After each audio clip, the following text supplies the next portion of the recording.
Ibihe byiza kuri ukurikiye ibiganiro bya Mugari Media TV, reka nizere ko ukomeje kuba amahoro. Hanyuma amakuru y'iki gihe y'aka kanya kanyahereye mu karere ka Ruhango bavuga ku rukiko rwahaye igihano umwarimu ushinjwe gusambanya abana akanabarira isambusa.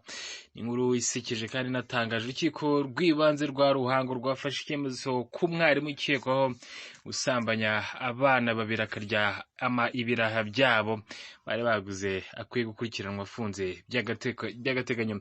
Urukiko rw'ibanze rwa Ruhango rwafashe icyemezo nyuma y'aho umwarimu Thomas Nivuguruzwa uburanye ifungwa n'ifungurwa by'agateganyo ku cyaha cyo gusambanya abana babiri yabanje no kubarira amasambusa bakunze kwita ibiraha.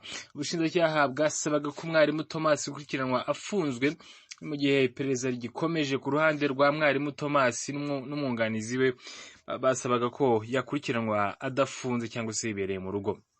Urukiko rwiherereye rusanga ibyo Thomas asaba nta shingiro bifite, rwasanze hari impamvu zikomeye zituma uriya mwarimu wigishaga ku ishuri rya Nyanza TSS mu cyahoze cyitwa Eto Gitarama akomeza gukurikiranwa afunze by'agateganyo iminsi igera kuri 30.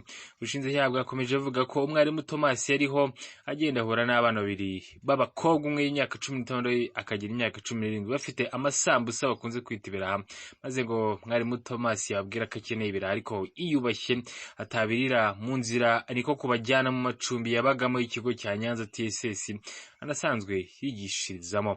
Ubushinjacyaha bwakomeje buvuga ko umwarimu Thomas agejeje abo bana ku macumbi yabinjije mu nzu abamo ahita ahisha urufunguzo, maze Thomas yegera bya birara birya maze anabima amafaranga 1,200 y'u Rwanda byaguraga. Ubushinjacyaha bwakomeje buvuga ko mwarimu Thomas yanze ko bataha nabo n'ayandi mahitamo bari bafite, maze abereka ko aho baryama, maze Thomas nawe abaryama hagati akajya abasambanya ava kuri umwe ajya ku wundi.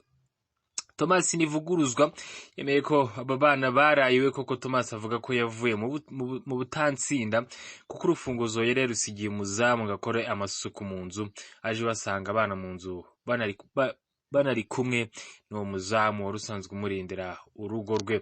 Aba ni inkuru ya Thomas Nivuguruzwa, akaba ari umwarimu mu karere ka Ruhango ku kigo cyitwa Nyanza TSS. Hanyuma reka unyemerere iyi nkuru nyisimbuke nigire muri Amerika, mubwire ko Perezida Joe Biden yashinje Ubuyapani kwanga abanyamahanga kimwe n'Ubuhinde, Uburusiya n'Ubushinwa. Perezida wa Leta Zunze Ubumwe za Amerika Joe Biden yashinje Ubuyapani busanzwe ari inshuti ya Amerika kuba mu gatebo kamwe n'Ubuhinde, Ubushinwa n'Uburusiya mu kwanga abanyamahanga. Ibyo Perezida Biden yabitangaje kuri uyu wa kane mu gikorwa cyo gukusanya inkunga, gusa bitangaza mu kiganiro gisanzwe yarimo agirana n'abandi nyuma ya kamera. Ibiro bye White House bibonye ko hari amakuru umunyamakuru wagaragaje by'iryo jambo rye, byahise bisohora inyandiko bigaragaza ibyo yavuze. Yaragize ati murabizi ko impamvu imwe mu zituma ubukungu bwacu bukomeza gutera imbere ari ukubera mwebwe n'abandi benshi, kuko twakira bimukira. Iyo rero turebye impamvu tugasesengura neza turibaza ni ukubera iki ubukungu bw'Ubushinwa bukomeza kudindira, kuki bw'Ubuyapani bufite ingorane, kuki Uburusiya, kubera iki Ubuhinde. Ni ukubera ko banga abanyamahanga, ntabwo bashaka abantu baza mu gihugu cyabo. Umunyamabanga ushinzwe itangazamakuru muri White House Karine Jean-Pierre yasobanuye ko icyo Perezida Biden yashaka kuvuga ari ukwerekana ishusho rusange ubwo yavuga ku Buyapani n'Ubuhinde byanga abanyamahanga.